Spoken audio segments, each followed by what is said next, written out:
కూటమి ప్రభుత్వం అధికారంలోకి వచ్చాక 21 లక్షల కోట్ల రూపాయల పెట్టుబడులు వచ్చాయని 21 లక్షల మంది యువతకు ఉద్యోగాలు రానున్నాయని మంత్రి నారాయణ తెలిపారు. 5 ఏళ్లలో 20 లక్షల ఉద్యోగాల కల్పన లక్ష్యాన్ని చేరుకున్నామని తెలిపారు.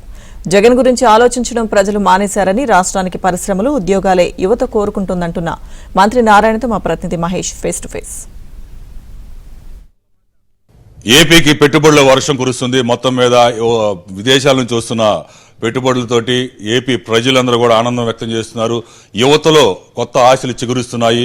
ఈ అంశం పైన మనతో మాట్లాడేందుకు మంత్రి నారాయణ ఉన్నారు. వారిని అడిగి మరిన్ని వివరాలు తెలుసుకుందాం. ఏమంటారు సార్, నిన్నంతా కూడా పెద్ద ఎత్తున వరదలాగా పెట్టుబడులు వస్తున్నాయి. దాదాపు 20 లక్షల కోట్లు వచ్చినాయి ఇప్పటికే. ఏదైతే విశాఖపట్నంలో ఈ నెల 14వ తేదీ 15వ తేదీ సిఐ సదస్సు జరిగిందో దాంట్లో ఈ రాష్ట్రానికి పెట్టుబడులు పెట్టడానికి అనేక మంది వ్యాపారవేత్తలు దేశ విదేశాల నుంచి రావడం జరిగింది.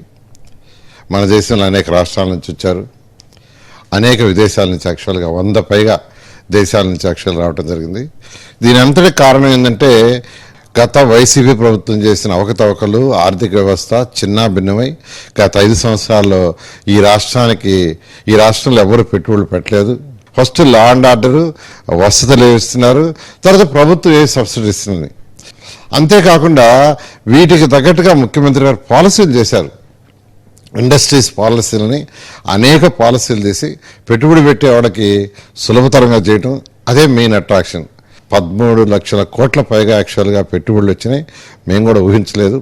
ఇక్కడ ఒకటే ముఖ్యమంత్రి గారు కానీ యువనాయకుడు లోకేష్ గారు చెప్పింది, అవి గ్రౌండ్ రావాలి, ఉద్యోగాలు రావాలి.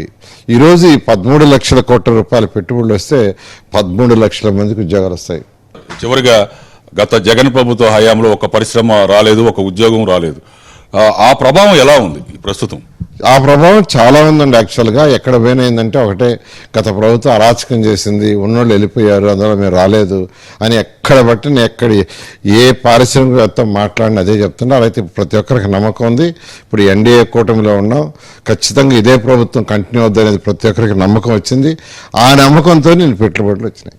పారిశ్రామికవేత్తల సదస్సులో 21 లక్షల ఉద్యోగాలు వచ్చే అవకాశం ఉంది. ఇప్పటి వరకు కూడా 21 లక్షల కోట్ల పెట్టుబడులు ఏపీకి వచ్చాయని మంత్రి నారాయణ చెప్తున్నారు. రాబోయే రోజుల్లో 50 లక్షల కోట్లు టార్గెట్ గా ముందుకు వెళుతున్నామని అంటున్నారు. ఇది ఇక్కడ పరిస్థితి. Video శాంతికుమార్తో Mahesh Babu, ABN Andhra Jyothi, Nellore.